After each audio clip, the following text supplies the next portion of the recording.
Hey everybody, John Shallow and also Don of Eat Sleep Cruise, and of course I'm with Cruise Addicts. But so good to have you here. And Don, welcome back from the Great White North. Thanks, John. Always good to be here. Good to see you. Yeah. So the big thing is you were just got back from the Norwegian Encore, and we're going to dive into a bunch of questions. I know you've got questions from guests and stuff like that. And thank you all for joining us. Wow, people are coming into the room, so to speak, the virtual room here on this live stream. We really appreciate y'all being here. And Don, how can they reach you at your website and social media? No, I appreciate it, John. Yeah, it's at Eat Sleep Cruise everywhere. So eatsleepcruise.com, at Eat Sleep Cruise, Facebook, Twitter, Instagram, YouTube, all those good places. And John, I think the internet I had in Alaska is better than the internet I have right now at home. Yeah, so Don is a little glitchy. It's not a personal thing, but he's got a storm going on locally, so his internet might be on the fritz, so to speak. But hopefully he'll stay with us. If not, we'll start doing like puppets and shadow puppets and all kinds of weird things while you're gone until you come back. But you can visit me. I'm the founder and editor of cruiseaddicts.com, and you can reach me at Cruise Addicts on all social media. But enough of all that. So glad to have you here. If you haven't followed us both, whatever channels where you're watching us, please give us a like and subscribe. We really appreciate it. And without all now that the ads are over, Don, how was your Alaska cruise? This is brought to you by our ads, right? So it was great, John. Thanks for asking. So if folks have questions, of course, we were on Norwegian Encore. We just got back from Alaska. It's our second cruise there this season. So if you have questions about the ship, about the itinerary, Alaska, whatever it is, yeah, say hello. Let us know what some of your questions. But we had an amazing cruise. We can dive into all the details, but Norwegian Encore is Norwegian's largest ship, Breakaway Plus class ship. It's got tons of attractions and things on it. So it's always like trying to get as much done on the ship and then getting as much done on the shore. And you know us, and you know Heidi and me, we jam pack our days. So it was a busy 7 days. Yeah, and I tell you what, I think, I was thinking about that because I knew we were going to be talking about Norwegian Encore, and we got a chance to cruise with it on the naming ceremony back in 2019. And I honestly, I really like that ship. I think I like that layout. I mean, everything, the racetrack, of course, is nice, really enjoyable. The laser tag's incredible. I never thought I didn't like laser tag. And then before I knew it, I'm like, a SWAT team, clearing rooms and taking people out. And it's fun. I mean, really fun. And granted, the racetrack is a little bit bigger on Prima, but I really like the racetrack there too. And like I said, I think the overall getting around the ship's a little bit easier on Encore. It's a great all-around ship. I've always wanted to go back with my family. Right. But it's just a fun ship. And I can't say enough nice things about it. I agree with you. I think it's a great multi-generational ship because you're right. There's so much for everyone, and you think go-karts or laser tag are just for kids, but then once you start doing it, like it doesn't matter how old you are, like a kid at heart, and Heidi and I have big kids anyway, so you don't need to convince me to do any of that stuff. Like we did the virtual reality, we'll talk Galaxy Pavilion, talk about that. We did race car, laser tag, all of it, and we weren't alone. We saw people of all ages utilizing all this. They sell out, they book up quickly too. So it's not just an eyesore on the ship or just sitting there. People utilize it and love it, and they sell week-long passes. They really make use of those spaces too. But it doesn't feel any much different than Prima. You're right. Prima, their newest ship, even though it's smaller, the racetrack is 3 stories and it's bigger. But this racetrack's over 1,100 feet. So you're moving and turning, and it's like a race because the way they time it out, that they spread people out. So it didn't, to me, feel smaller, even though Prima is technically the largest. It still was a lot of fun, and you need some skill there to drive. Yeah, and it's even though you get a sense of speed too, even on a electric go-karts, you feel like you're flying around there, don't you? You can move now on Prima. This one just has the races, so it's either they do separate times for families, so they have the double cars that way, because you have to be a certain height and weight to ride them. But they do have select times on the ship where you can do family rides, so double go-karts, or single riders. So obviously you did the single rider, and you feel like you're moving. But I know on Prima they even sometimes they have you can race against the clock. I don't think they have that on Encore, at least not during our sailing yet, where they basically take off because they control the speed. They take that thing off, and those things can hit like 30, 40 miles per hour when they're just let go at their thing. But I don't know how fast we're going, but it feels like you're going pretty fast. Yeah, I was definitely impressed. I didn't know if you don't know if you're going to be impressed, but I know the 2 times that I've done it, it's very impressive. And I'm like an old school go-kart kid. I mean, I used to go to go-kart tracks in Florida, every weekend and run around and just terrorize everybody. I didn't know there was old school go-karts. I thought it was just one kind of go-kart. Old school. Old school. Well, full blown, gas powered. Like building them with lawnmower motors, right? That's how yes, in the backyard. Yeah, just crazy. Hitting tire crazy, So we already have some questions coming in. We've received a lot of questions online, so I want to make this as interactive as possible. So you have questions about Encore, Alaska. John was on Norwegian Spirit, right? So if you have questions about that, completely different type of ship, but still freestyle approach to cruising.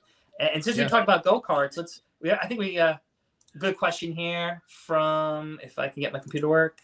There we go. It's that Tommy, can you book the go-karts in advance? For our sailing, you weren't able to, and I don't think on Prima you were able to either. You can book them once you get on board. You can do them at touchscreens, or they have spots like the social or the box office where you can go to reserve them. You're supposed to be able to do it on the app. We didn't check the app because the app, first day is always kind of like, is it going to work or not? Which it did work fine for most of the cruise. But they have these touchscreens throughout. So you can go up there, click go-karts, and they'll show you what the availability is, and you scan your card. Or you can go do that in person with someone in the social or the box office. So you do need to book it while you're on the ship. I wish you could do it pre-cruise, but I think because it's so weather dependent and they kind of charge you right up front when you book it, that they don't want to be charging people, then have to refund them money if things happen and you can't go right on if they have to change things or stuff. But once you're on the ship, you can easily make the reservations. So plenty of ways to do that once you're on board. So let's see. And then a question here, and then we had some other questions too, John. Someone asked about capacity. We were at 90% capacity.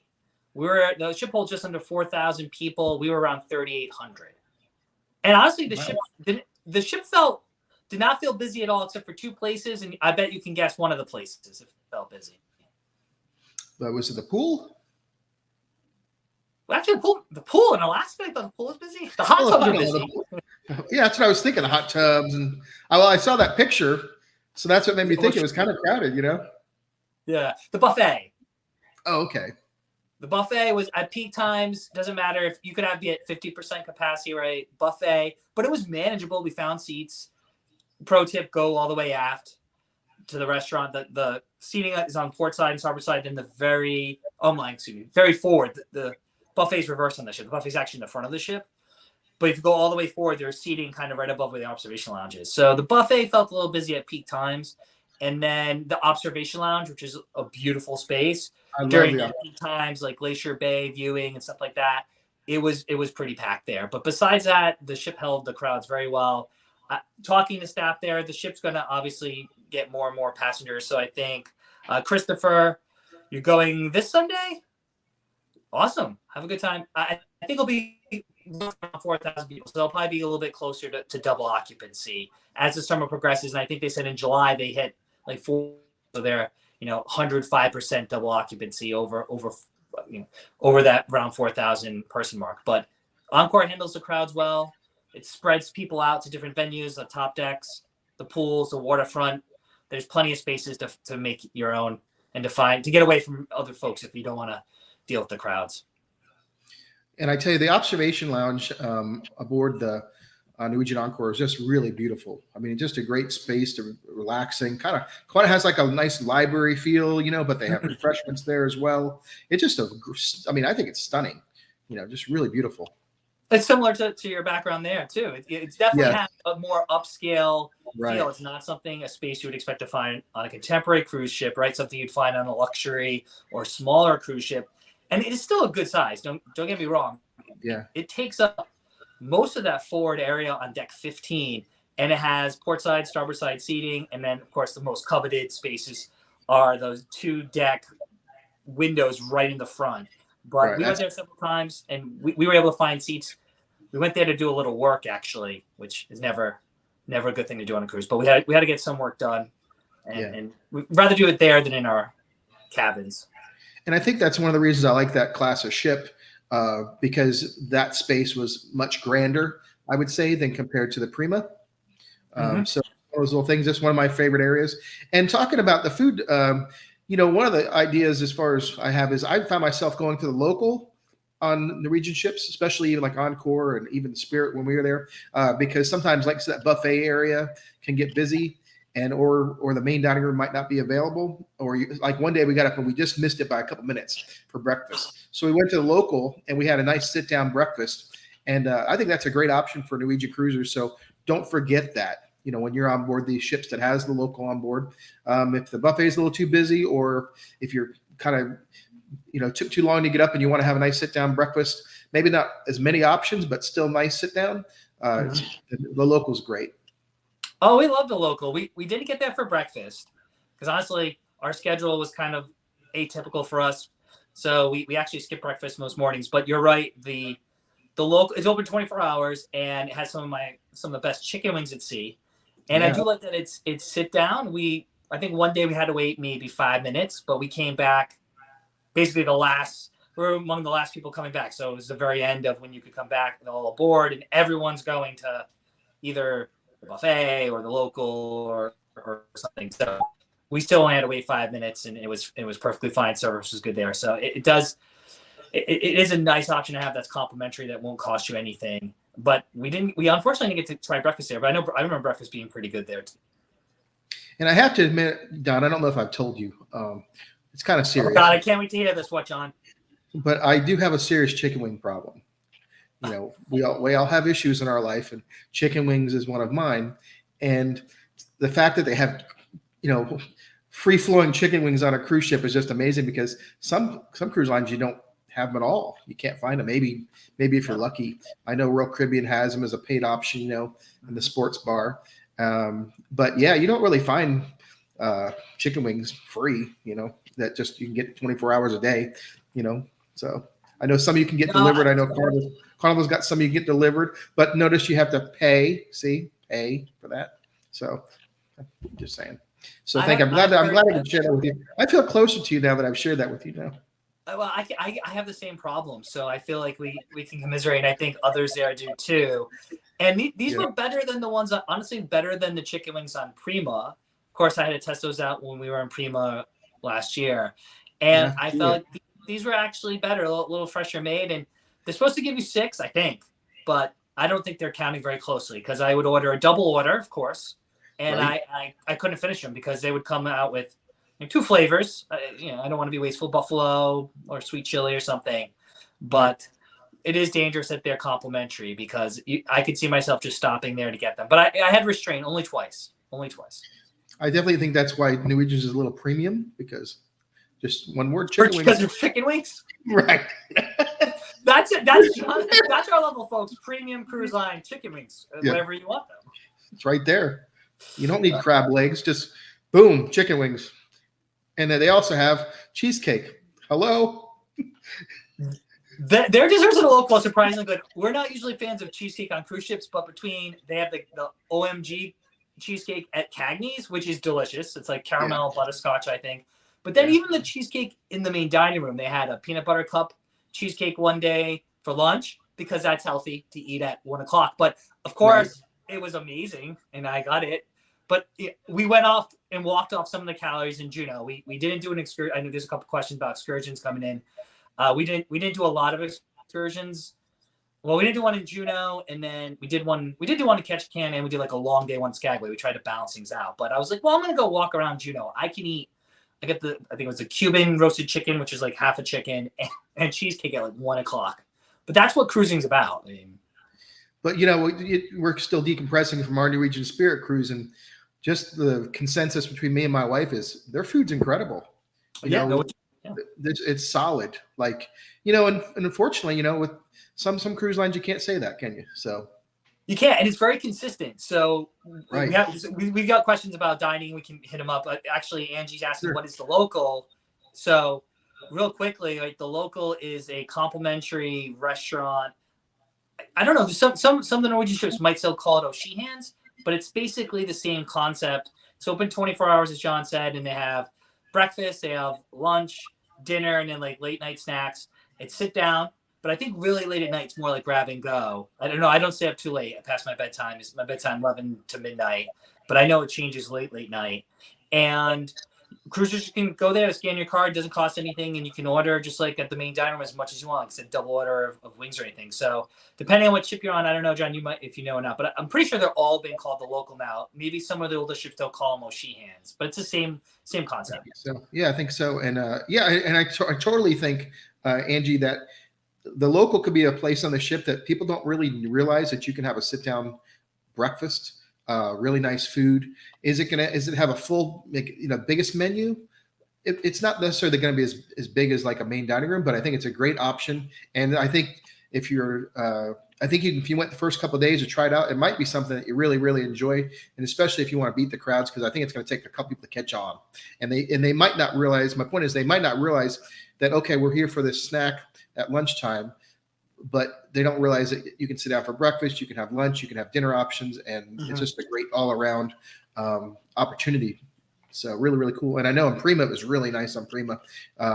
It has like a sports bar vibe, really nice trendy bar on one side, and then there's a full sit-down side, which we didn't even know was there, because you like turn down a hallway, you're like, this is the local too, and it had like lots of seating and booths. That's what I'm trying to say. Booths and tables. Really, really nice. Well, they even have on Prima. They have al fresco dining too. They have some seats outside, right, which is something the other classes of ship don't have. What I do like about Encores is that the bar area, so they have high tops and a rail, overlook the atrium. So you can be watching like the Newlywed, Not So Newlywed game show, or you could be Deal or No Deal, or whatever activities. The atrium there on the ship kind of has some entertainment, live music, while you're still eating or enjoying the stuff at the local because of the way it's open. So it's a little bit different design, whereas Prima, it's almost more like feels a little bit more like a restaurant because it's a little more enclosed. It's further away from the Penrose atrium on Prima, which is the 3-story atrium. They have different bars and things there. So just different design. Each class of ship has something different. There's certain things I like about the Prima class, certain things I like more about the Breakaway Plus class, just given the design and the venue. So the local, any Norwegian ship, you gotta check it out. So well, I'll go back. We had I see our friend Matt has some questions about. We'll get back to that. Can we discuss the elephant in the room, or maybe the whale in the room? Yes, please.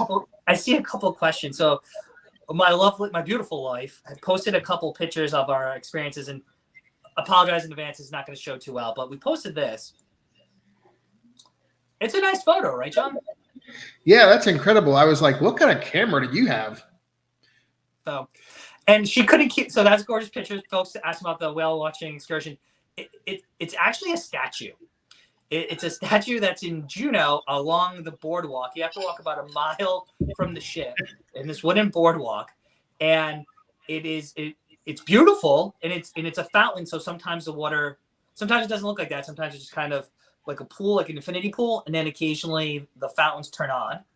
And I'm gonna throw that up again, because that's incredible. Yeah, I'll throw it up again. And this is a sculpture. I mean, I forget this. I'm sure you can Google it. Whoever created this, it's amazing. It's beautiful, but people kept thinking it was from a whale watching excursion and asking about it. I wish I could say we took that photo on. It would be a better story, if we're like, yeah, we were on a Zodiac in the middle of Icy Strait Point, and I pulled out my iPhone, and right there, the whale breached. But unfortunately, it's a statue. I think the biggest thing is we're all just looking at our phones and just swiping, and Right. Oh, that was a really good photo, It's beautiful. It's really cool. Don't get me wrong. And in person, it looks pretty realistic, but I guess on a phone, it looks even more. Our producer's telling it's called the Whale Project. So you can Google that, Juno, the Whale Project. And it's pretty cool to see in person because it's life size. It is massive, like when you walk up to the boardwalk. But I guess on your phone, right, you look quickly, like, we're in Alaska and you see that. I think people just jump to the conclusion. But if you read the description, we just basically said, we walked around Juneau today taking pictures. And we captured that right from the coast. That's amazing. It is a cool statue. There's nothing else. Folks can check it out. Just walk along the coast for like a mile-ish. And there's a boardwalk there with some other sculptures, and then behold the Whale Project with its fountain. And one more time for dramatic effect. It's incredible. I must have missed that because I did walk along the boardwalk, but I don't know if I must have not went there. I don't know where it is in Juneau. Heidi knew about it. So you said we Googled, we put it in our phone. And it said it was like 15-ish minute walk, like roughly. And we walked slow, so we took our time. It's definitely walkable. You can see the pier and all the ships there. It's not like far out. You don't have to take an Uber, but she would know how new it is. It's newish. That's really nice. It is really cool. So I wish I had some. Whale watching is awesome in Juneau. We did it back in 2021, and we got some great spouts and we got some tails and all that. But I wish I could say that was from a whale watching trip, but it's not. It's not. Oh well. I'm looking at questions here. Yeah, we're getting some other questions. We did get a question earlier because this is way earlier. People asked us about the pools. We got a couple questions on social because again, we're getting in trouble. We were posting some photos there, and we posted a photo in Glacier Bay, and people noticed there was like 4 or 5 people in the pool. I can throw the photo up too. So we checked with Norwegian. The pools actually on Norwegian Encore are heated.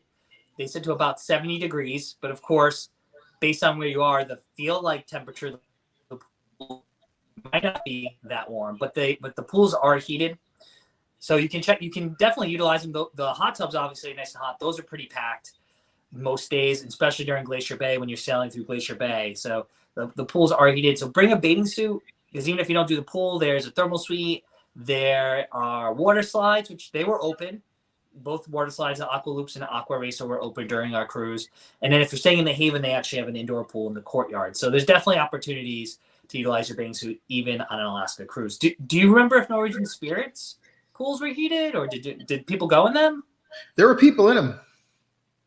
There's definitely people in them.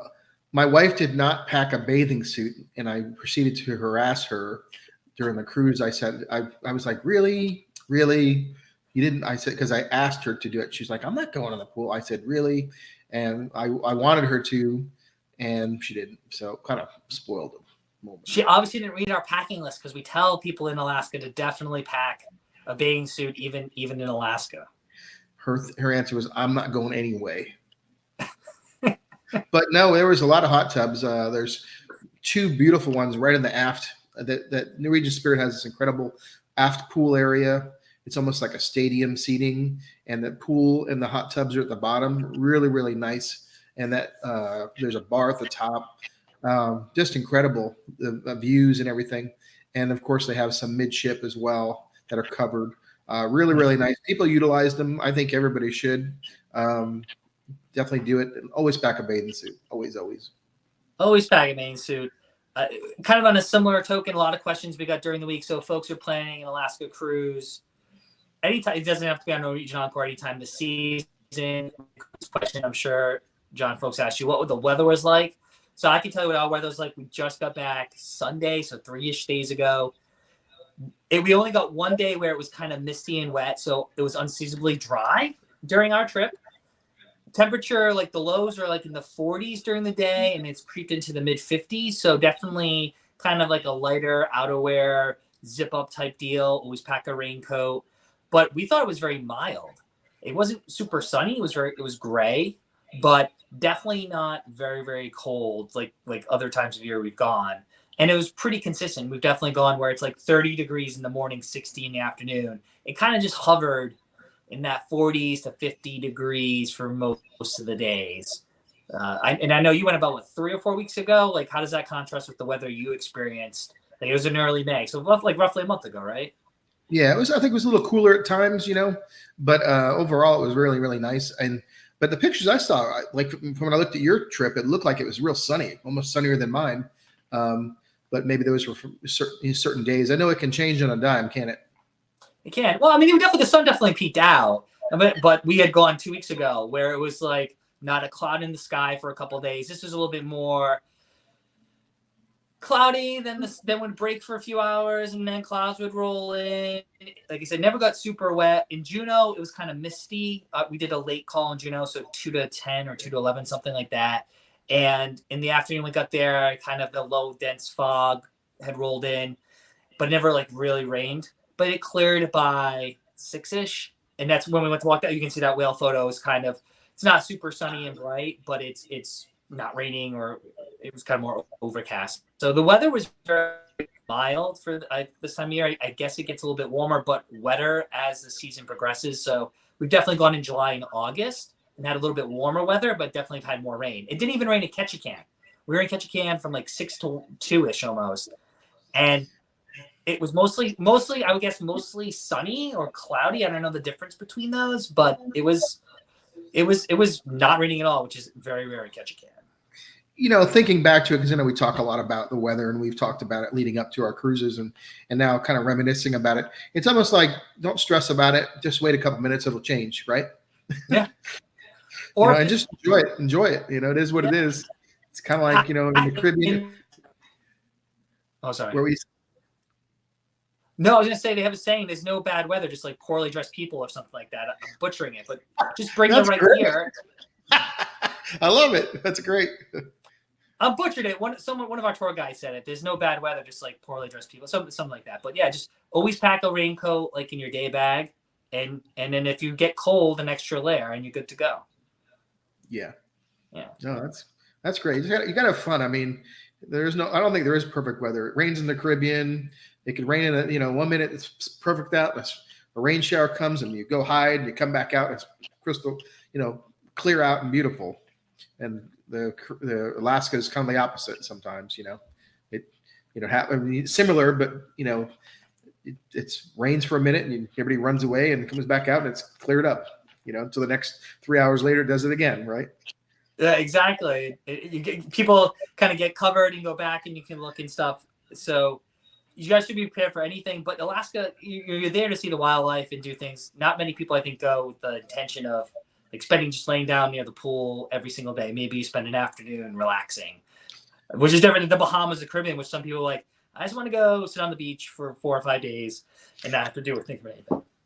Yeah. And here's a question here. You see the question at the bottom? Which one? We got thanks, folks. We really appreciate it. I'll let you take care of the questions here because you've been doing a good job with this here. Oh, thank you. Oh, putting me to work. You sound like my wife. Thank you. Well, this might not be the one, but this one caught my eye. So we can address this, and I think there's some other questions about weather. But so Warren wants to know about getting to Alaska. This one, for first-time cruises, I like one-ways. Don't get me wrong. You get to see more. John did a one-way earlier this year, so do we. This one was round-trip Seattle, which Seattle's a lot easier to get to from most major airports. Boston's not the greatest airport, but we have at least 2 to 3 directs every day from Boston to Seattle. We always fly the day, so we booked directly with Alaskan Air. We didn't talk to the cruise line. We have booked with the cruise line in the past, but this one we fly a day early too. So we figured, well, we'll book directly with the airline. We booked the hotel the night before, and if there's any travel delays, we'll be fine. We'll figure it out. We have insurance. But for those longer ones or one-ways where you're going up to Anchorage or doing like a land and sea all the way up to Fairbanks, I would book with the cruise line personally, and we did that back in 21. We booked directly with the cruise line. Given our schedule, we had to fly the day of, and we got the same flight, the same price through Princess's Air. They all have them, Princess, Norwegian, Royal, whatever. It's not the cruise line. And it gave us extra coverage. We had no issues, but I do like that extra coverage, especially if you have to fly day up or you're flying up to Anchorage or up to Fairbanks. And that's just a much further flight. Many things can go wrong. But Seattle also has a lot of connectors to Anchorage, too. Now, you had to go, up to Anchorage, and you actually flew home from Vancouver, right? That was your one-way? We flew to Seattle, and then we had to take a flight from Seattle to Vancouver. And then we cruised from Vancouver to Seward. And then we took a bus from Seward to Anchorage and flew home from Anchorage. And then it went back to Seattle and then back to Atlanta. So, but Seattle's a nice airport. I gotta say, really nice, and everything was efficient. But I hardly agree that don't risk trying to fly to Alaska the day of. That would be an absolute no. Hard no. Really, absolute no. And even in lately, I once upon a time I used to chance things like that. But I think with air travel today, I think the airlines are still dealing with things. One weather system, one delay. If there's a weather problem between you and your or anywhere in the country that can affect flights, because there aren't as many flights right now, they're still kind of ramping up after COVID, from my understanding. It totally disrupts all air traffic for that day. And so if you're trying to get on a ship that day, I'd say it's not going to happen. And that's just the reality. So I think the safe thing to do, even though it might cost you a little bit of money, is to go the day before and spend some money on a hotel room and do what you need to do, because that's just the safest thing. And the way I look at it is it helps extend your vacation if you have the time. And for me, because I've done so much, I lived in Florida for so long that we used to drive and do a lot of things like that. So a lot of day of stuff, because the worst thing is the car might break down or something driving to a port. But with air, doing as much flying as I am now, I'm a lot more calm. I think it helps set, you're not so stressed out trying to do so much, getting up real early, driving, rushing over there, parking, and you kind of just pace the vacation a lot better. So it's a better experience, even though air travel can be a little rough at times. I agree with everything you said. I think the added cost of getting the hotel room going the day before is just like buying insurance. And the waterfront in Seattle is gorgeous. It's walkable. There's plenty of hotels in all price ranges that are close by, or there's Ubers everywhere. You can take a $15 Uber if you stay a little bit closer to, say, the Space Needle, a little bit more. I don't know if that's northwest part of the city, but the waterfront, like Pier 66, where Norwegian docks, is a different pier than where, say, Hal or Princess and them dock a little bit further away from that waterfront area. But either way, Seattle's a super nice city, easy to get around, and we got lucky there too. It was warm, and everyone says Seattle rains. 2 times been to Seattle recently, hasn't rained. It was 60-ish and sunny. So we always say we're going to do a harbor cruise, because that's one thing we've always wanted. And we'll book it day of just to test out the weather.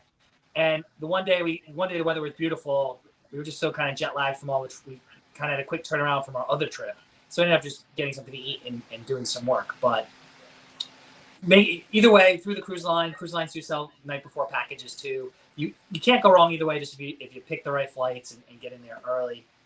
A similar question too, and this is going to be a quick one. I think you might have mentioned the weather about the hot tubs. I think Susie had a question here about Port Valet. We didn't use the Port Valet service. It is a nice option. So basically, for roughly the price of checking your bags, they'll take the bags off the ship for you. For folks who don't know what Port Valet is, most airlines, the form will tell you which airlines qualify, but Alaska Airlines, which is like one of the major carriers, definitely was there. And basically, for the cost of checking your bag, you can do the Port Valet, and they take your bag directly from the ship to the airport for you, and you don't have to worry about any hassles.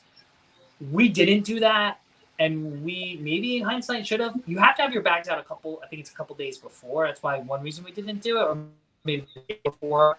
And we were going to go out in Seattle the morning of, but then changed our mind and ended up just getting stuck doing work in the airport. But we don't have any real firsthand experience about using it.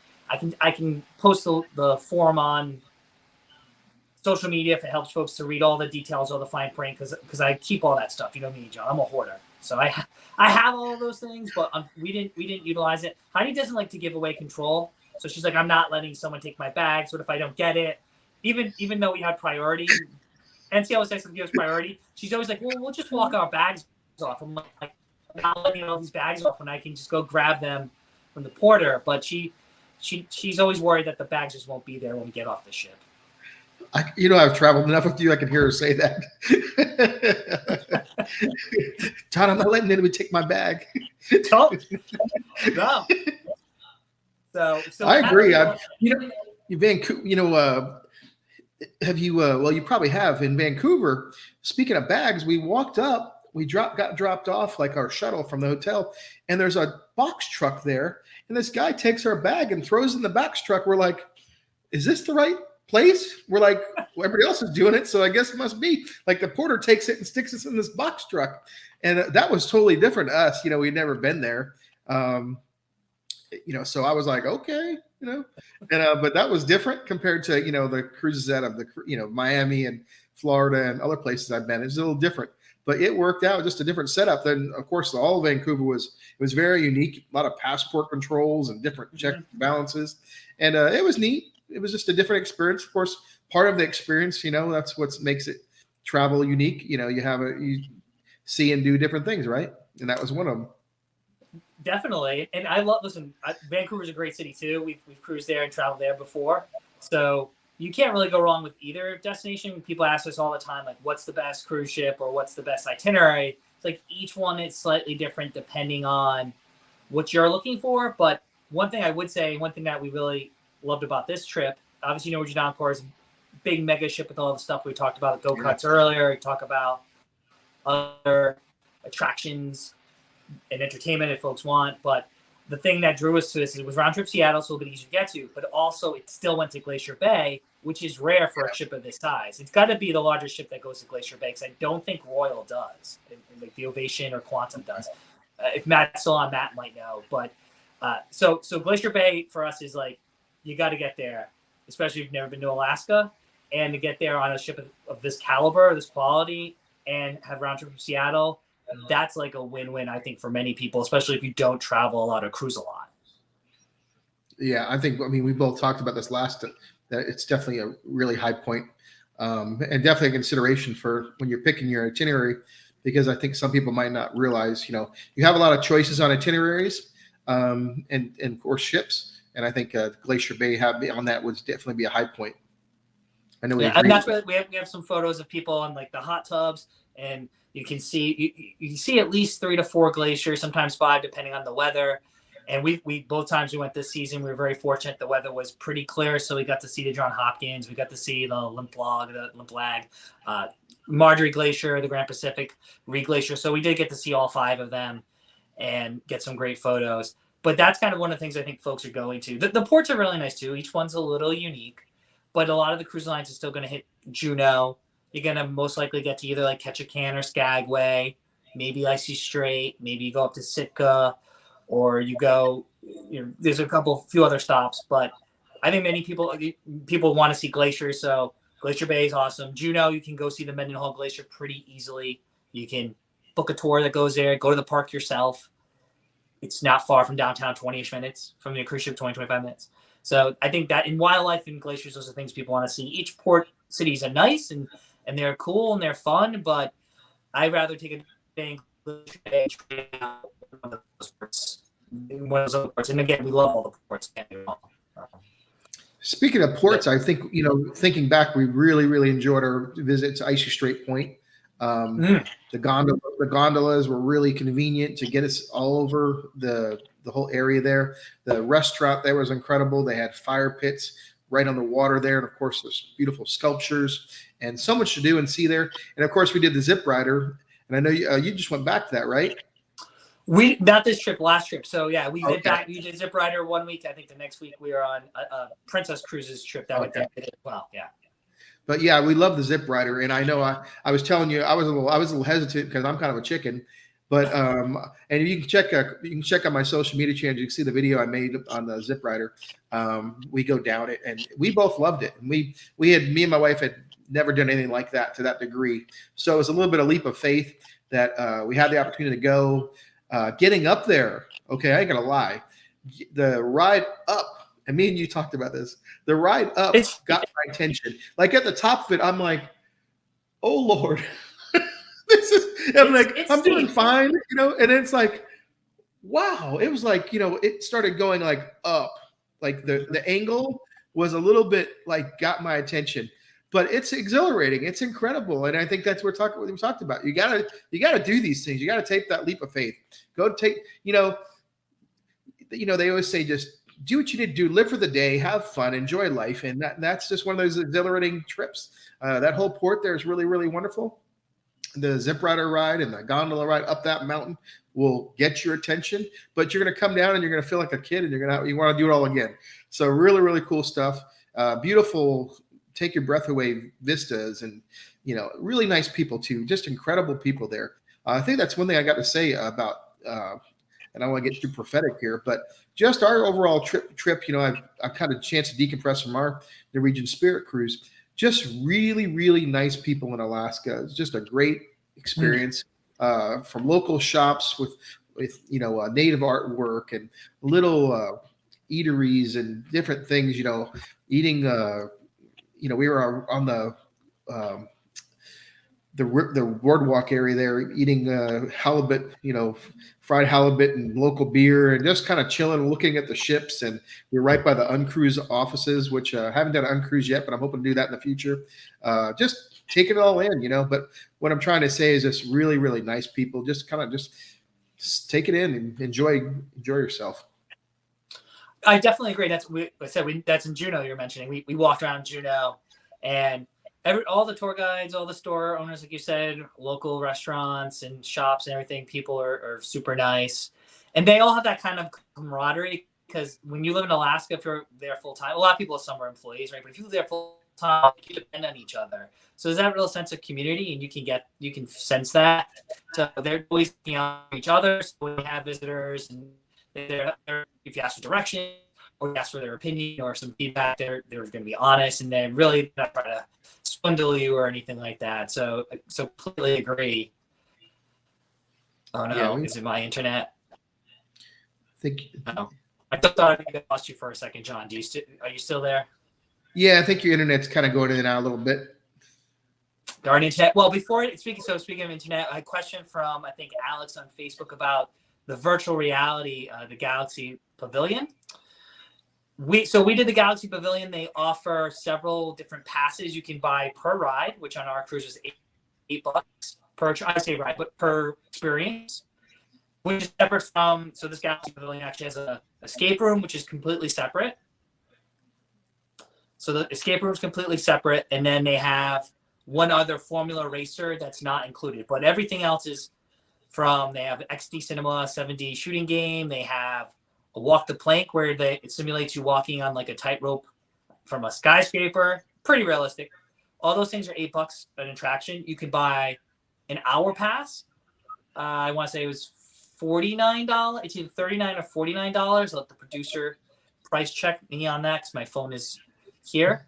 Or you can buy a day pass or a week pass. You're asking which one pass. We bought an hour pass. We did the last day of the cruise, which was a late port of call, and we knocked out everything in an hour with time to spare. So if you really love virtual reality stuff, maybe because they open set hours, close and reopen like morning hours and afternoon hours, I would say maybe all you really need is a day pass, because you can probably do everything in an hour, even if it gets busier, 2 hours. I don't think I would necessarily need to do it it's open every day for select hours.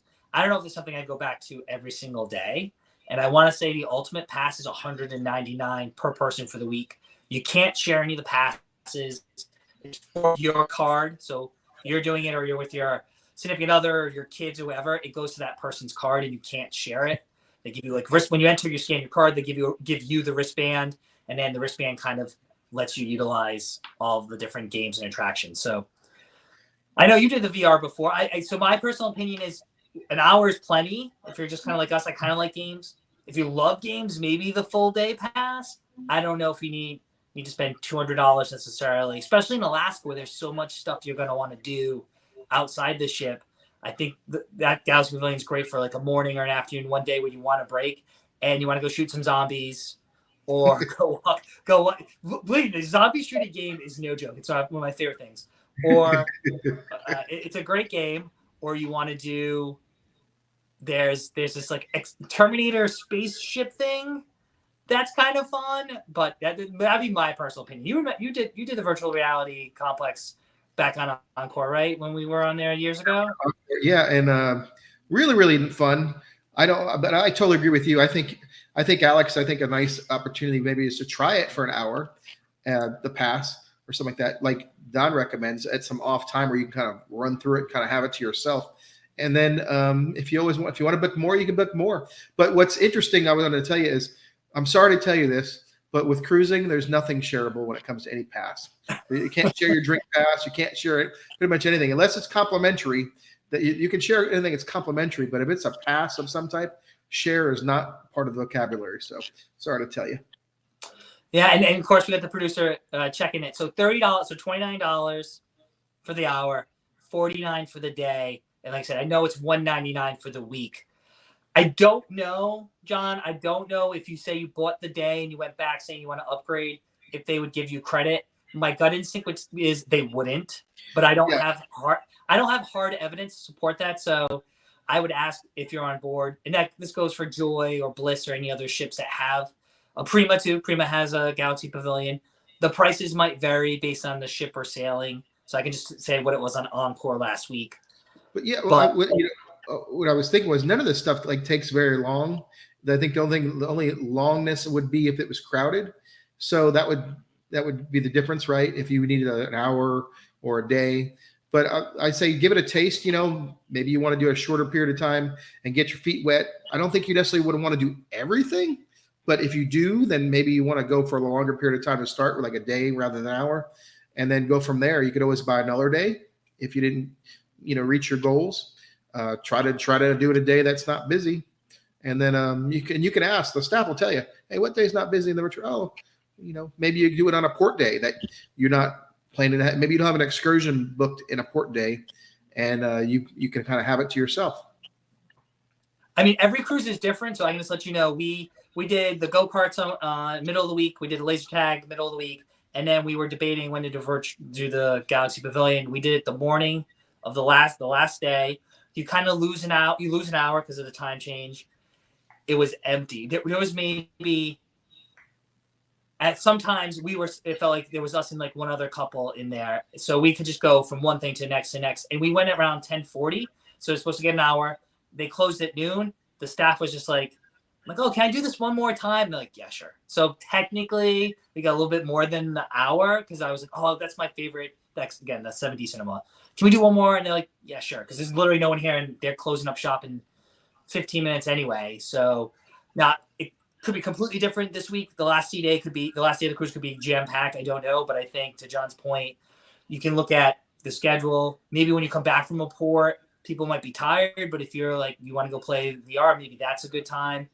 We walked around it one other afternoon and it was busier, but I feel like some people just go and walk around and aren't actually using the actual games and doing the race cars or anything like that. So I think it's definitely worth it, but maybe not the full week pass.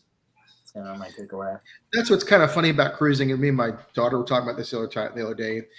So much of cruising, especially if you're on a big ship that's crowded, you kind of have to zig when they zag. If you think the masses are going to be in the pool at this time, I like pools, but I don't like being around like too many people.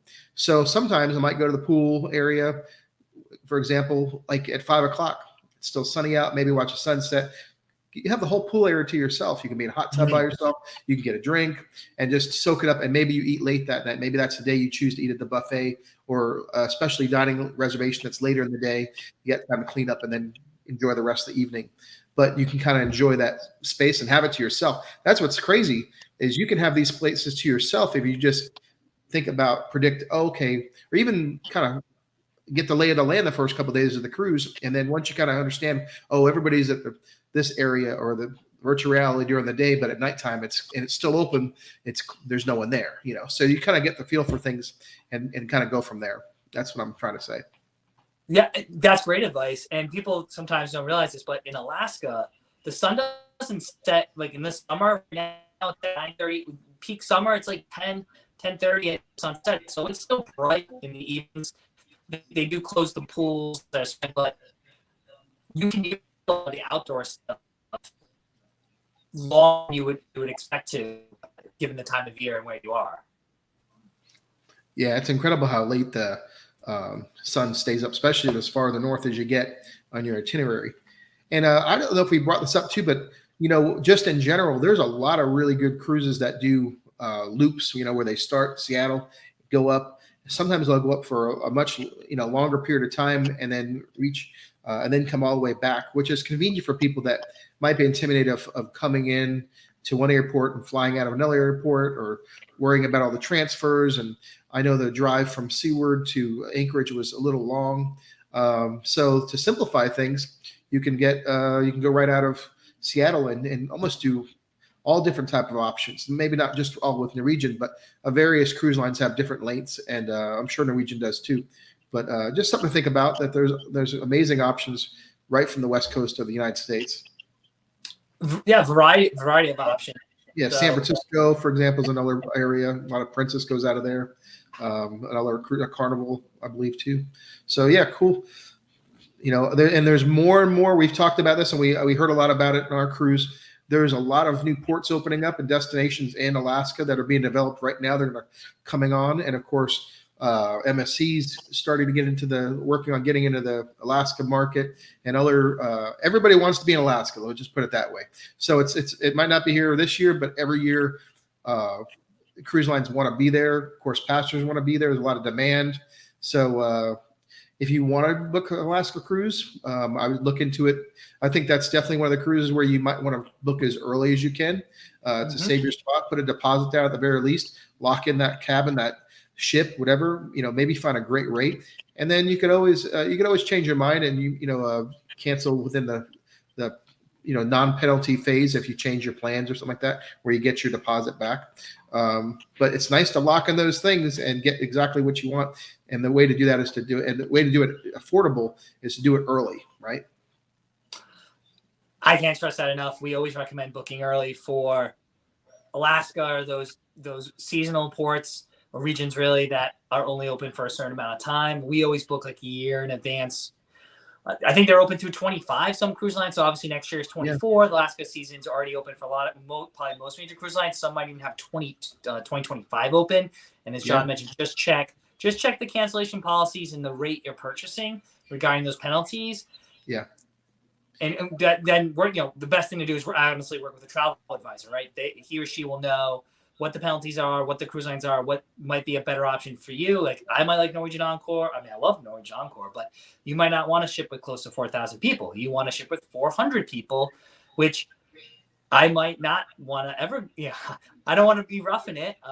So just because I like something, don't just take our word for it. You got to know what the experience is like, and that's where our travel advisor comes into play. But John, so you brought up a good question about how everyone wants to be in Alaska. We got this question, a couple questions. I also saw in the comments about this. So Norwegian made a big push. They helped build Icy Strait Point. They're actually building a dock in Whittier so they can do one-ways from there.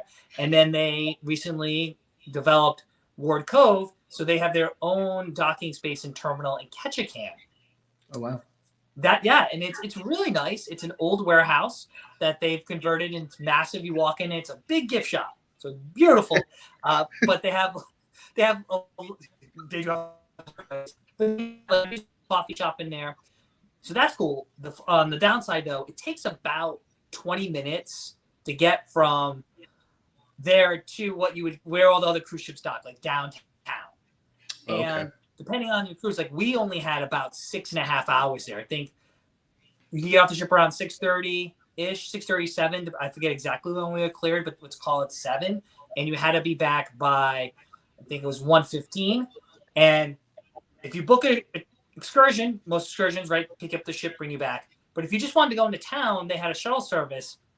And the shuttle service, from what we heard, there were long delays and waits. I think some folks we talked to waited over an hour just to get back to the ship because the lines were so long. So it is nice that it has its own space, but it doesn't make it convenient for just exploring on your own. You really, if you have a short time on an NCL ship there, I would recommend booking an excursion.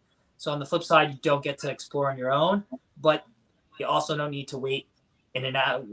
One of our friends we were talking about earlier, she said she waited close to an hour and a half to get back to the ship. And she's like, if I knew it was going to be that long, I would have gone into town for another half hour, 45 minutes and gone right back in line, right? You didn't know that. Yeah. So we had some shuttles on the Norwegian Spirit cruise. Skagway had one. We were kind of in like around the corner, or Juneau, I think it was too. Both of them had shuttles, and they were really efficient, like super efficient. So great experience there. So hopefully they'll fix that in Ketchikan. Maybe they just had a bad day or something. But it's possible because we did take a shuttle for Juneau. Shuttle was much shorter too, right? Because where you dock kind of a little bit further out, they really don't want you walking.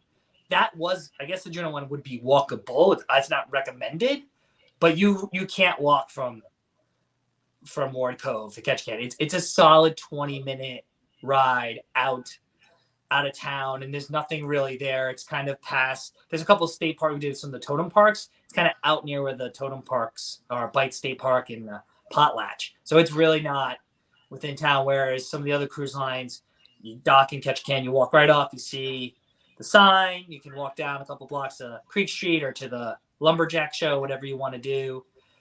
That's one, I guess, con of sailing with NCL. But we booked an excursion because we kind of figured that. So I just felt bad for folks who didn't book an excursion, just wanted to explore and never been there. Because Ketchikan's a great city, right? It's gorgeous. Creek Street's a lot of fun. There's a lot of totem poles, and you can get to Saxman is pretty walkable if you like walking, or some of the other attractions there. But it's not where Norwegian docks isn't really conducive to that, I would say, personally. So I got a question for you, Don. Tom Brooks on YouTube said he's hearing a lot of concerns with service at NCL recently. Could this be a ship issue or a cruise line issue? That's a great question, Tom. We were on Norwegian Encore, their largest ship. Amazing service. We didn't have any service issues the whole time. Our stateroom attendant, Alvin, he was great. NCL, like many other cruise lines, only does service once a day.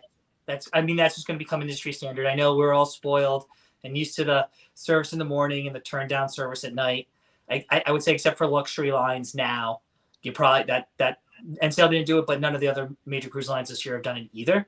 But we still got a daily, the freestyle daily each night. And I saw him in the hallway, asked him for something. He grabbed it for us. So stateroom attendant was great. Restaurants, all the services were friendly.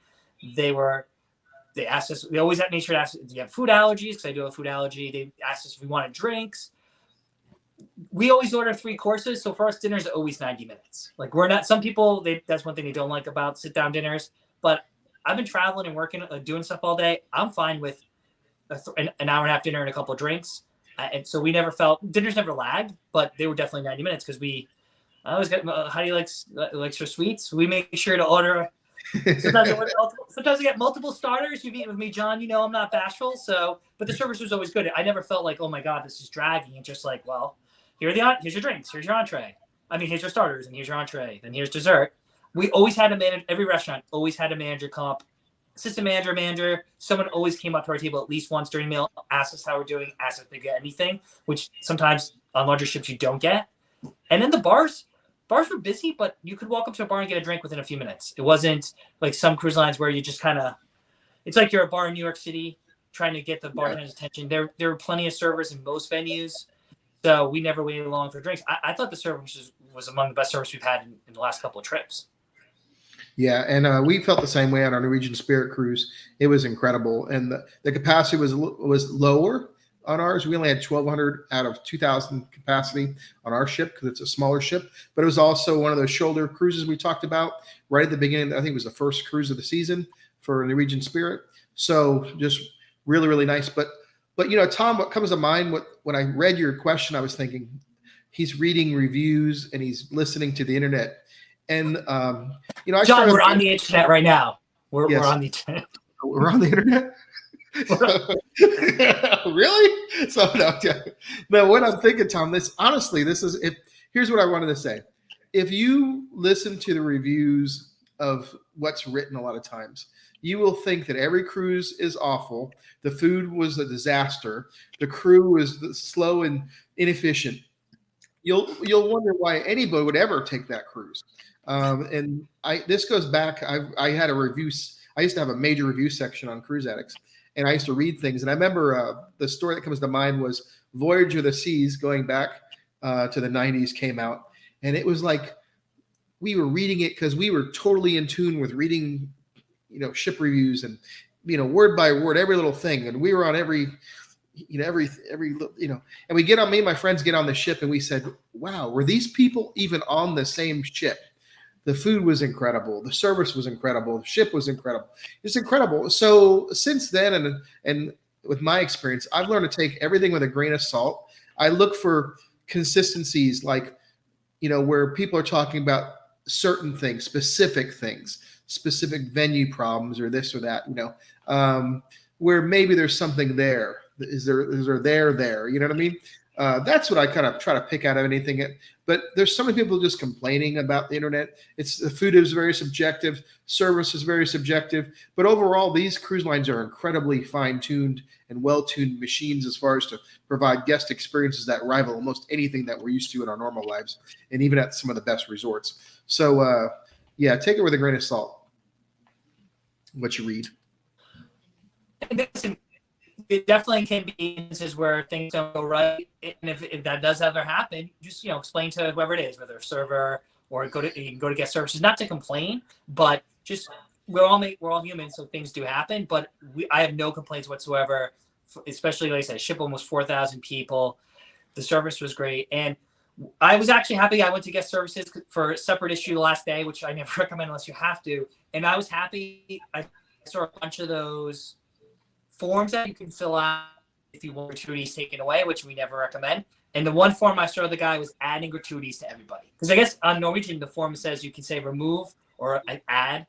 And I saw the whole line, add. So that to me also just says that I wasn't alone in getting experience that if usually people go to remove the gratuities, if the person right next to me was adding gratuities to all the different categories, obviously that individual had a great experience too. Yeah, which is really nice. And I mean, we always keep the gratuities. I always tip in addition cash, just so I make sure the individual gets it. Not that I don't distrust the cruise lines. I don't necessarily trust the cruise lines, but the service was great for a mega ship.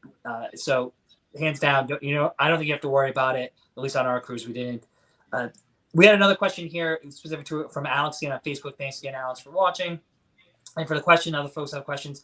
So we went to Glacier Bay, and Encore is really unique that we talked about the observation lounge earlier. So you have the observation lounge, which is all the way forward, which gives great views.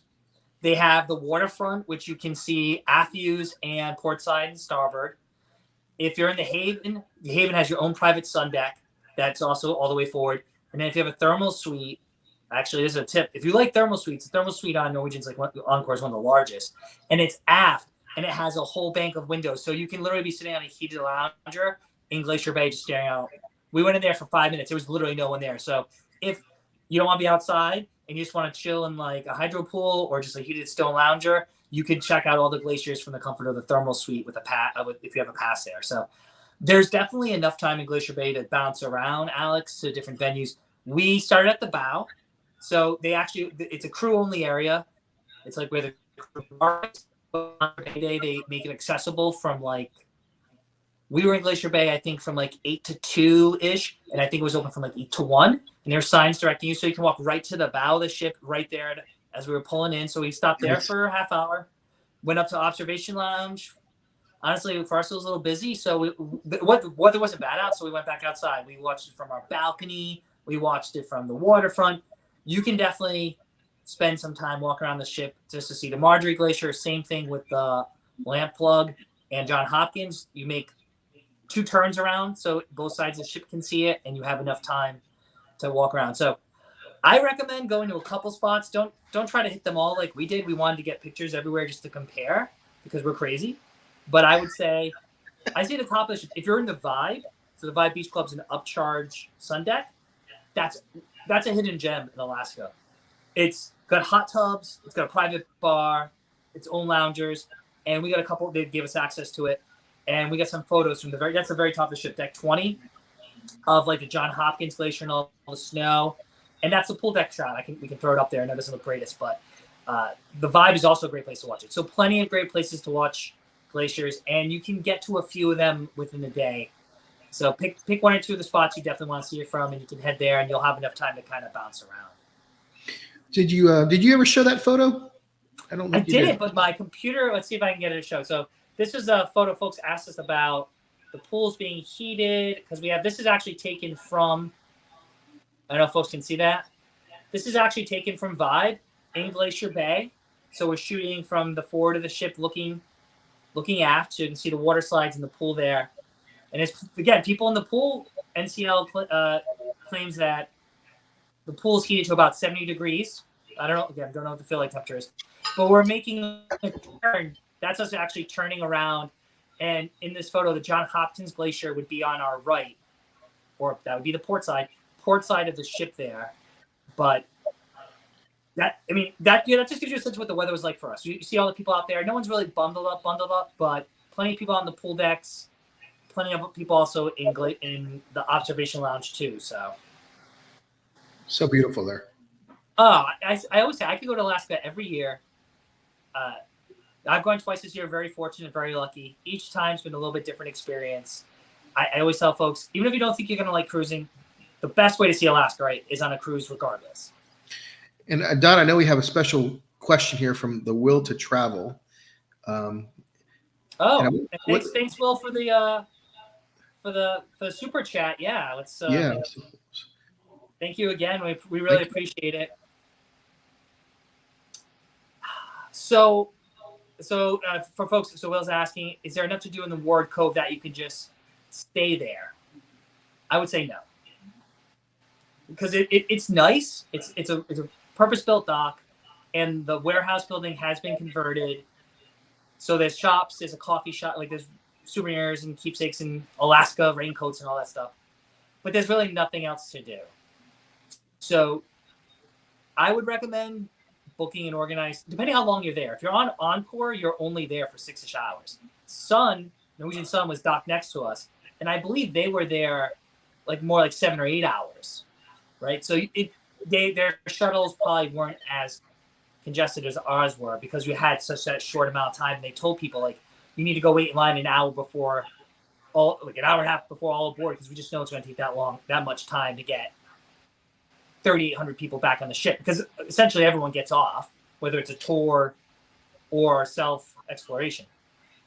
So I don't think there's enough to do. I would say get into catch you can, however you can, organize tour. We do know people were paying to get back to the ship. I don't think you need to, but there were definitely some opportunistic cab drivers holding signs, charging like $20 a person to get back. Don't pay it. You're not going to miss the ship. If the line is that long and you get in it, they're not going to just say, "Oh, sorry, the line stopped here." They're going to get everyone back to the ship. So don't let, if you're, especially, well, I don't think you're new to cruising, but I definitely some people who are new to cruising, our friends like, yeah, people are jumping in the cabs thinking they're going to miss the ship. Well, if you're in line and the cruise line knows you're in line for the shuttle, just like a tender, right? We've all been in line to get on that tender, and the last tender says it's 3:30. You're at the end of the line, it's 3:29. You're going to get on the tender sooner or later. It's longer, and they purposely do that, right? They know how long it's going to take to get the last people back on the tender or last people back on the shuttle. So I guess that's the best way to think about it. It's kind of almost like you have to tender there, given the lines and the time. But I would book something well if you're going there, especially on Encore. And I think I just want to bring up that, in Alaska, we talked about it with different people. We're talking about even in we were one of the first cruises in, for Alaska for the season. So some of the ships weren't there yet. So now that you were in the season, where there's multiple ships in port, all of a sudden now, instead of being there all day, those ships are depending on what their itinerary is, a lot of ships are in there for half day. They call it hot swapping. They literally come in for the morning. One comes in early and leaves like 1 o'clock or so, and then literally the other one is there and pulls right up and has the second part of the day. And there might be 2 ships in the morning or 4 ships, whatever it is, and they're all swapping depending on the capacity. But what I want to say is how much time you have in Ketchikan and what port you're at or whatever.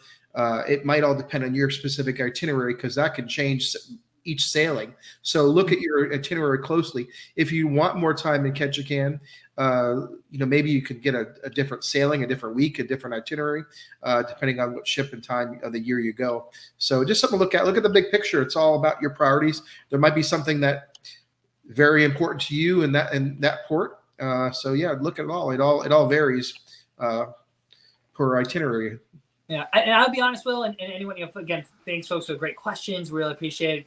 Keep them coming. I think John and I usually go a little over an hour during our lives, but I'd rather go to Glacier Bay, and this is my personal opinion.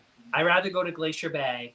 We had like a 3/4 day there. You get to see all those glaciers. Like, show that picture. You get sitting in a hot tub watching a glacier. And if I get gypped a few hours at like Ketchikan, I love Ketchikan. I'm okay with it. We had a full day in Skagway. We had a full afternoon into evening in Juneau and Ketchikan. And then we had a really short stop in Victoria, British Columbia. But that's literally, they only stopped there. Victoria's a beautiful city too. But they really only stopped there because they kind of have to leave the country when you're coming from Seattle, right? Closed loop from Seattle. They have to, it's a foreign flagged vessel. They have to stop in a foreign country before they come back. So you only got 4 hours there. We didn't even attempt to get off the ship. You can get off and walk the waterfront. There's a nice little harbor, and Victoria is accessible. But I stayed in the observation lounge, looked at the city, and drank espresso martinis. That was the last night of the cruise. So I would still take that. Again, Glacier Bay, high on our list. I can't recommend it enough, regardless of the cruise line. If it's NCL goes there, Princess goes there, HAL goes, On American Line goes there. I might be some of the smaller cruise lines will go there too, like an Uncruise. I'm sure they go there, or maybe Viking. I know Viking has really unique, longer itineraries in Alaska. You have a lot of Viking folks on Facebook, so that itinerary is very unique. I would assume they go there or go to some other glaciers. So it's very capacity controlled. So I definitely would go to Glacier Bay on a mega ship and cut short some time. Where honestly, I would cut short. I wish they cut more time off Skagway. We were from Skagway 7 to 7. And things close to Skagway by like 5, between 5 and 6. Like I tried to get a coffee off our tour at like 4:30. Like now, coffee mid-afternoon. So each itinerary, as John said, is different. Each ship might have different itinerary, week 1, different week. So just check the schedule. We got a few questions here we can try to get hopefully before we go. Rapid fire. Let's go for it. Yeah, Holly K is. I don't know if she asked. I don't know if she covered her questions or not. She got several here. She's got 102 days before Celebrity Eclipse, and one port stop is Victoria. Looking forward to the Bucart Gardens. Have you been there, Don? I have not.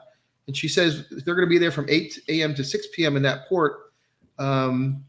She says, do you recommend seeing the gardens, or would you like to just walk around after excursion? So do you know much about those gardens at all? I think Heidi answered this in the comments, but for folks who maybe joined us late, Bouchard Gardens, we have been there, but it's been years. It is beautiful. If you have a full day like that, 8 to 6, totally accessible. They're roughly, depending on traffic, 30 to 45 minutes away from where your cruise ship is docked. So you can definitely get to them. They ran the tour. We were there for 4 hours, and our friend that we were with was like, oh, maybe I'll do the Bouchard Gardens. I'm like, don't waste your time in 4 hours. By the time we pulled in at 8 o'clock, it was already dusk, right? The sun's already kind of setting. They light up the gardens. Don't get me wrong; they're open late, but they light them up. You want to go during the day. So I think Heidi already mentioned this, but yeah, you definitely have plenty of time to do it. And even that tour alone is only going to be 5 or 6 hours. So if you do the morning tour, get off your ship 8:30, you're still going to be back by like early afternoon. You could still walk around. They'll bring you back to the ship. You can walk right downtown to see the Parliament, see the Empress Hotel. Chinatown's a little bit of a walk, but there's hop-on, hop-off buses and public transit. If you had a full day in Victoria is worth getting off. If we had a full day, we obviously would have got off. But 4 hours, I was like, espresso martinis and city views for us. So, but that length, you definitely can see the city. It's a pretty city. It's very Canadian, very British Canadian, British Columbia. It's a lot like Vancouver. And Patty on YouTube was asking. She says, "I'm sure it's covered." She wanted to see what question what port did you leave from? I can't talk today. She says depart from, and it was Seattle. It was a round trip from Seattle, Patty. It on the was, Norwegian? yeah, round trip Seattle. Our ports were Juneau, Skagway, Glacier Bay, Ketchikan, and Victoria. Like I said, Victoria, British Columbia was really a sea day because we didn't get there till 8 o'clock at night. So even though it was the last day of the cruise and it's a port, basically a glorified sea day. And Juneau, like I said, 2 to 10-ish, 2 to 11. So plenty of time if you want to go out. And we were going to go to that restaurant you recommended, John. It was closed. It was too late. Okay. I couldn't get the seafood bucket. I was going to, but that was Juneau, right? The seafood bucket. Oh yes, yeah. Yeah. That's an I remember insider talking for about folks who watch our lives. John was unfortunately talked out of buying a reasonably priced seafood dish. I was looking at the menu again. I'm like, well, maybe it wasn't that bad. I don't know. I think I looked at the wrong part of it. When I looked at it again, it wasn't as bad as we talked about. So, Oh, was it $400 or whatever you said it was? I think I looked at like, oh, okay, if you had to buy, I think if you got like a pound of crab with some, like a dinner, it wasn't that bad. But if you got like by the pound, it seemed a little, the numbers looked really inflated, when you at first glance. Maybe that was the calorie count. You're seeing. It was crab though. This is $4,000. What? Oh wait, that's how many calories this is. 4,000 calories. Oh, okay, that makes more sense. I think half it is there's a lot of sticker shock nowadays in any restaurant. When you see the menu, you're like, whoa, And we everyone. We got this question. We get this question a lot about stuff. So maybe we'll end here unless other folks have other questions about how did our Alaska cruise compare to like our other cruises? Because this is our 6th Alaska cruise. Very fortunate, 2nd this year, and our 2nd on NCL. So we did Norwegian Bliss in 2018, and now Norwegian Encore in 2023. What year it is? So every Alaska cruise we've been on has been slightly different. We had a lot of fun on this cruise. I think it's a great introductory cruise. We saw lots of families on board, multi-generational groups, a lot more kids than Princess for sure, which makes sense. There's more activities for people, kids of all ages. The youth programming on Norwegian, obviously more flushed out than I would say Princess or even Holland America Line. So you got a lot more diversity than say some of the other ships. Besides the Ketchikan short port, you get to see all the kind of big ports that ships go to. You got Glacier Bay. I would definitely do this cruise again. We didn't get a lot of questions about dining, but I thought the food was fantastic. We had a bunch of specialty restaurants. Complimentary food was great. We talked about chicken wings at the local. So this ranks kind of on the higher end of our Alaska cruise experiences. And chalk it up to great ship, great weather, and the season is getting busier though. So to John's point, the Juneau day, we had the late day slot. We saw Bliss pulling out as we were pulling in, right? We basically swapped places. Norwegian Bliss had like that 7 to 1:30 time slot, and we had like that 2 to like 10-ish time slot or whatever. So more ships are going to all these destinations. If Norwegian Encore or Princess ship isn't your cup of tea, well, maybe you're British then, but if it's not your style, you could definitely find a ship that I think is a good match for you. So I can't recommend Alaska enough. But yeah, we had a great time on this trip, and you had a good time on Norwegian Spirit too, right?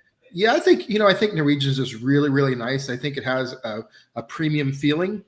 The new Norwegian, started on the Encore, and of course they spent $100 million on the Norwegian Spirit. I think the ships are very elegant. They have like I said, more of a premium feeling. The service is incredible. The food is incredible. I think it's if you haven't tried Norwegian in recent history or haven't tried it before, and you've tried other lines, I think it's something to consider. I think they've really, really done some thoughtful things that have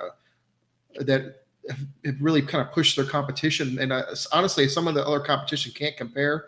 I think with some of the premium feeling, some of it is more intimate. The spaces I think there's a little bit better passenger to space ratio on Norwegian ships compared to some of the other cruise lines. Granted, if it's hard to compare the Norwegian Encore to, this brand like an Oasis class ship, or every ship and cruise line has its own place. But I think Norwegian covers a pretty broad section. I think for a really nice, elegant experience, great for family. And Encore, like I said, I told you at the beginning, I said, I really want to bring my family back on that. I think it's just a great all-around experience for multi-generational cruising. And you're going to be it's relaxing. It's fun. I remember that Encore, it was really impressive is they had like, you go on a cruise and there's like one guy cooking like an omelet, right? Or there's this station or that station. The Encore, I remember, just had like 3 or 4 of these things. Like instead of just one, there was many. And I was like, wow, this is different. And it really impressed me.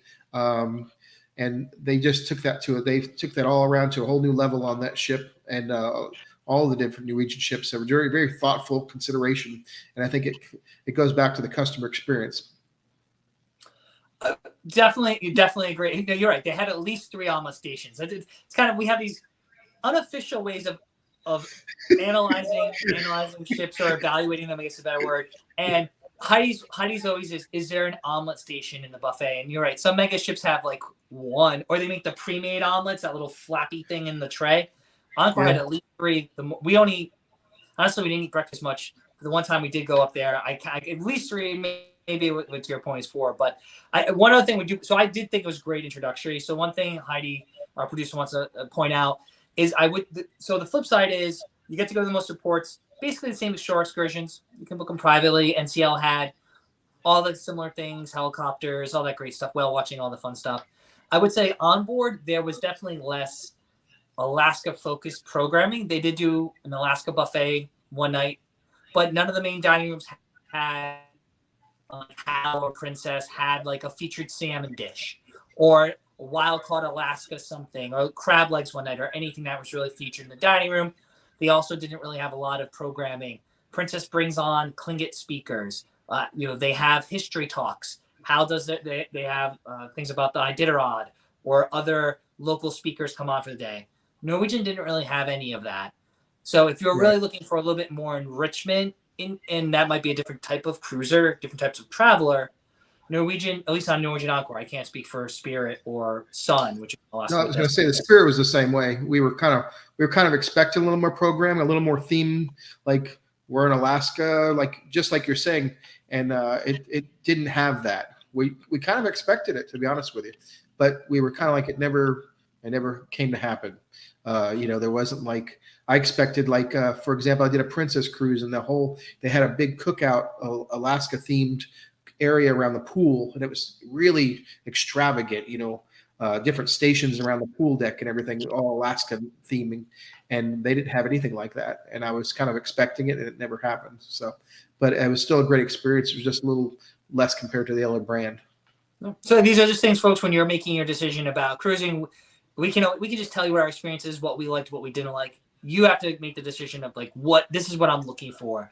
So I forgot that you had mentioned that too. So we were expecting a little bit more and didn't get it.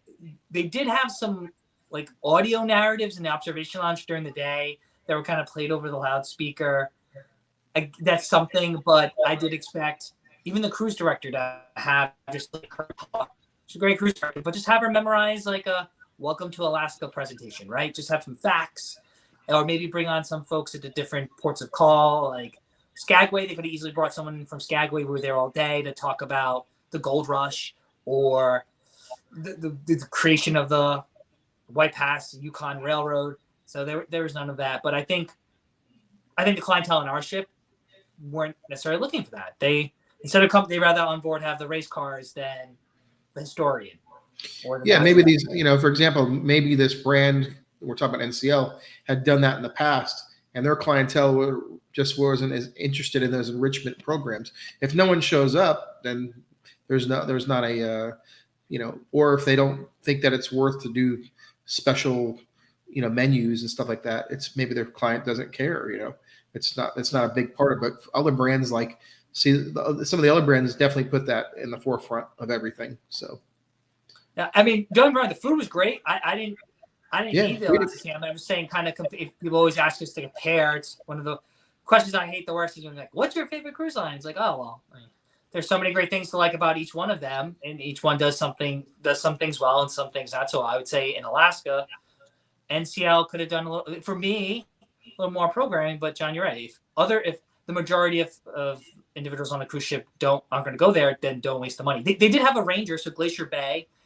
The programming was very similar. They had a ranger come up to the bridge, I believe, she did a presentation. She did an narration, and then we had Ranger Rachel, who did her presentation in the theater, like after we'd gone through the glaciers. Hers, each I've seen these Ranger shows like 3 or 4 times now.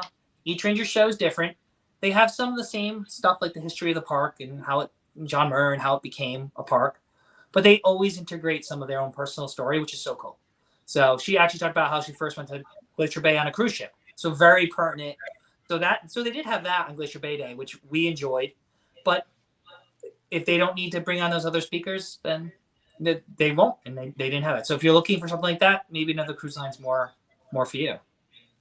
Yeah, they've all got their strengths, and it's NCL is definitely solid. Solid. It is definitely solid. Solid. And they have chicken wings. I love their mega ships. So we're mega ship enthusiasts. People know that about us. We've said on the world's largest ship, Encore is NCL's largest ship. I think I liked it more than Primo. But here's what's really important: is Southern Living with Christy says Royal Caribbean has terrible TV channels. I mean, we just had to get that out. We just had to get that out of the way. Are you on the TVs? I don't think I've ever watched TV on. I haven't watched TV on a cruise besides the bridge cam. Heidi doesn't like. I don't think I've watched TV. No, but now we know. Well, they should have us on the TV. It'll be much better. People will be more likely to watch our show on Royal Caribbean than we would have big numbers. We'd have big numbers. Look at our numbers here. We're live. Great. That was very Trump. We have big numbers. Big numbers here. Big numbers here. And we got chicken wings. There were chicken wings for everybody. Chicken for you, and you, and you. We appreciate everyone joining us. I know we've got about an hour and a half. If you have more questions about Encore or Alaska, of course, you can reach out. I'm Don from Eat Sleep Cruise at Eat Sleep Cruise. John, where can people find you? I'm John at cruiseaddicts.com, and you can reach me at all social media at Cruise Addicts. It should be at. It shouldn't be. It is, isn't it? It is, definitely. So if you're new to our channels, please like us, subscribe, thumbs up, all that good stuff. We really appreciate it, whether you're watching on Facebook, Twitter, YouTube, LinkedIn, wherever we're broadcasting, the awful Royal Caribbean TV channels, wherever we're broadcasting. And stay tuned. I don't know when I know we're home for a little while, so maybe we'll get to do a couple more more theme sessions. I know we've done one on packing. People always ask us packing questions, beverage packages.